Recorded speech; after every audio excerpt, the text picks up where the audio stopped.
Nós já passaremos... Aqui, Chico, devemos demorar mais um bom tempo.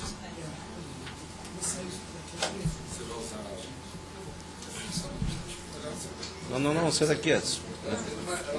Sim, mas senta aqui, Edson. Senta aqui.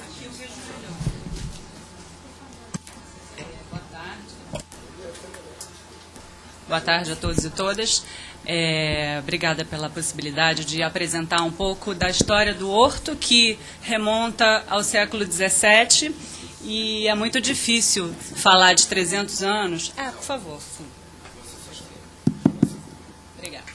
É muito difícil, né, como o deputado Chico Alencar, que é historiador, também sabe, falar de 300 anos de história em 10 minutos, mas a gente vai acelerar, porque é um privilégio enorme poder dar um pitaco aí do... Como é que faz? Por favor. Aqui? Então, eu vou apresentar um pouco o do meio. Tá, obrigada. Eu já fiz aqui as minhas setinhas vermelhas, que eu não ia dizer. Aqui você tem na obra do historiador Maurício Abreu, né, o registro dos engenhos que havia na paróquia, então paróquia da Lagoa, né, e são os engenhos Nossa Senhora da Cabeça, que fica na Rua Faro, e o engenho Del Rey, que fica no Horto Florestal, que ficava no Horto Florestal, precisamente no Morro das Margaridas, que é uma das localidades que a proposta do novo perímetro pretende destruir, né? Uma ruína de mais de 300 anos de história, que deveria ser tombada pelo IPHAN, que compõe a comissão interministerial.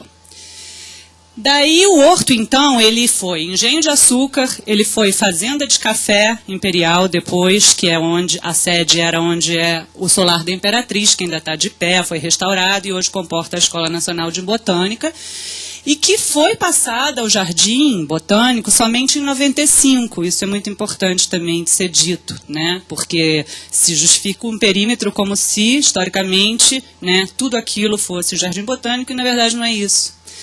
Porque em 1875 o Horto então passa a ser oficialmente componente do mapa da cidade do Rio de Janeiro, quando então pertencia à freguesia da Gávea, né? Não estava o Rio de Janeiro dividido por regiões administrativas, mas por freguesias, e na Gávea, né, havia então esse lugar de memória, né, desde o século XVII, mas que então agora produzia café e se preparava, segundo o grande também historiador Eduardo Silva, que é um especialista na história abolicionista, né, que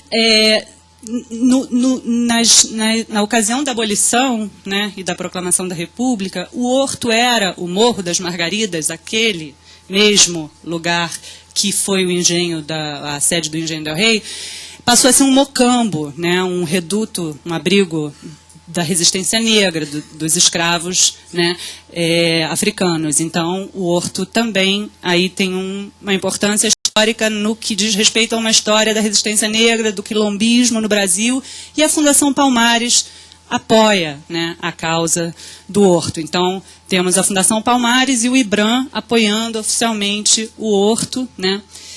E no século XX, né, o Horto comporta as fábricas de tecido. Então, quer dizer, é uma região, né, que desde o início da colonização do Rio de Janeiro, né, e do Brasil até o início do século XX, né, e até o dia de hoje, mas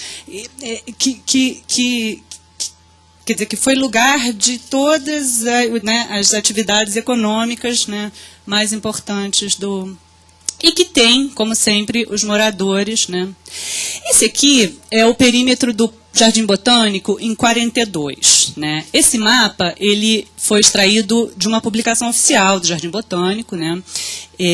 Todos esses mapas estão no site do Museu do Horto, podem ser encontrados e com a fonte devidamente anotada. Né.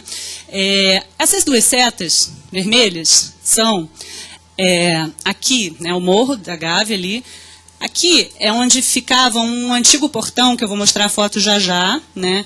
E aqui é a Escola Municipal Júlia Kubitschek, eram os limites históricos do Jardim Botânico.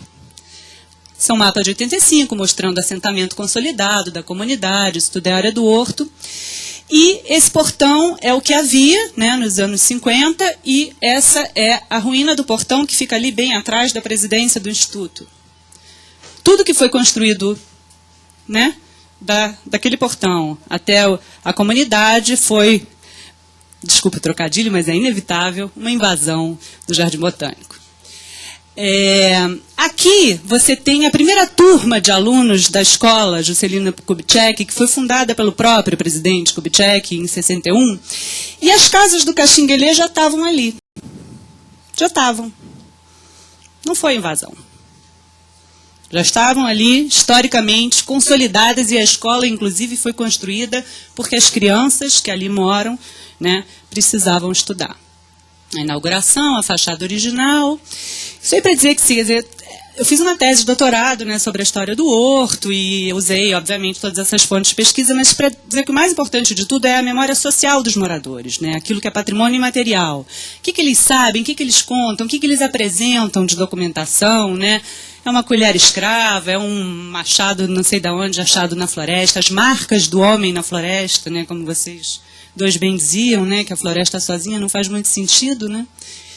E, enfim, 1000 histórias, moradores e documentos, né, de 89, 1889, 1892, são pessoas que nasceram no Horto nessa época, né, da abolição e cujas famílias ainda hoje estão lá. Então, toda uma relação de parentesco pode ser comprovada e os endereços aferidos, né, para que a gente demonstre que, minimamente, é uma comunidade bicentenária. Isso para não dizer que a localidade é um lugar importante da história do Rio desde antes, né, do século XVII. Seu Cipriano, seu Manuel, são parentes, né? Aí já no iniciozinho do século XX também, várias famílias, né? Os moradores, então, a partir do anúncio de 9 de maio, passaram a ficar mais mobilizados do que já eram, né? Isso foi, se é que existe um lado bom, né? Foi esse. Então, passaram a apresentar documentos que comprovam essa relação de parentesco, né, com a localidade, com os moradores ancestrais. Então, famílias bastante antigas que sempre cuidaram, né, do solar. Esse senhor, hoje idoso, ele sempre trabalhou no solar da Imperatriz. São pessoas que se dedicaram a vida inteira, ou ao parque, Jardim Botânico, ou ao Horto Florestal, né? Porque, como a gente via naqueles mapas primeiros, lá na frente, os dois lugares eram igualmente importantes. E essa história de que o Horto é dentro do Jardim Botânico, faz parte do Jardim Botânico, não é verdade, porque isso só começou a acontecer nos anos 90, que daí coincide até com, né, essa coisa privatista, capitalista, globalizada, né? Nada é à toa, tudo tem uma coerência histórica muito grande. Até então, Horto Florestal era Horto Florestal, desde 1875, né, oficialmente no mapa da cidade. E aqui um mapa de 95, cedido pela Toalheiro Brasil, que, diga-se de passagem, sempre foi parceira da comunidade. Então, assim, não é também à toa que o prefeito chega e desapropria, quer dizer, né, tem uma história aí também, de 70 anos ali, né, dessa fábrica importante também, que emprega moradores, que, né, já passou por readequações ambientais para não poluir o rio, né, há de se fazer justiça a isso também. E que nos cedeu ao Museu do Horto, né, esse mapa que é importante e que cujo texto no site do Museu do Horto dá para abrir e ampliar e ler, fala, né, um pouco desconstruindo essa ideia de que o Horto faz parte do Jardim Botânico. Não, são duas coisas separadas. E cuja história caminha, e essas pessoas têm, ok, estou acabando, muita coisa para contar, muita memória ligada ao parque, memória. Então, assim, a gente também reivindica que o IFAM, que faz parte da comissão, olhe para essa história da comunidade, né, e reconheça o patrimônio que tem lá, material, que a gente tropeça em arqueologia da superfície, como diz o Maurício Arruti, um antropólogo que fala da arqueologia de superfície no Horto. Isso é o tempo inteiro. Você vai andando, você vai nas matas deparando com coisas muito, muito para lá de antigas. O Museu do Horto é ponto de memória do IBRAM, Instituto Brasileiro de Museus. Isso é a Casa do Engenho, né, com assim, nuances, daí todo um estudo de história da arquitetura, né, com profissionais que isso aí era uma construção nobre, né, por conta de características, taipa de pilão, todas, que daí você vai datando, aí compara com a planta do Gilberto Frei, de Casa Grande Senzala, feita pelo Cícero Dias, é exatamente idêntico, né, uma construção do século XVI no Horto, as trilhas, as construções na mata, né, as trilhas que levavam a lugares históricos, o açude, onde os escravos lavavam suas roupas e que as famílias ainda contam essas histórias muito vivamente nas memórias, as tradições, né, muito afro-brasileiras, né, por conta dessa raiz quilombola. A feijoada da tia Elza é uma das expressões, né, mas não a única, são muitas. Tem a cultura ervateira, tem o candomblé, né, tem os antigos terreiros na Mata do Horto, tudo que deveria ser visto, então, como patrimônio da cidade, do país, e, por final, essa reflexão de que, né, acho que os moradores do Horto antecedem essa questão fundiária aí.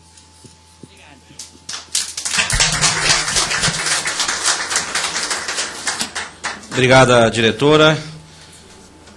Só para nós orientar a condução dos nossos trabalhos aqui, essa audiência e reunião, audiência pública, teve três convocantes, entre os quais o deputado Edson Santos e o deputado Zezéu Ribeiro, que serão os primeiros a fazer uso da palavra após os deputados presentes, né, que quiserem fazer também o seu pronunciamento. Entre nós aqui está o deputado Eurico Júnior, que já se inscreveu, né, o deputado Chico Alencar, que está se retirando,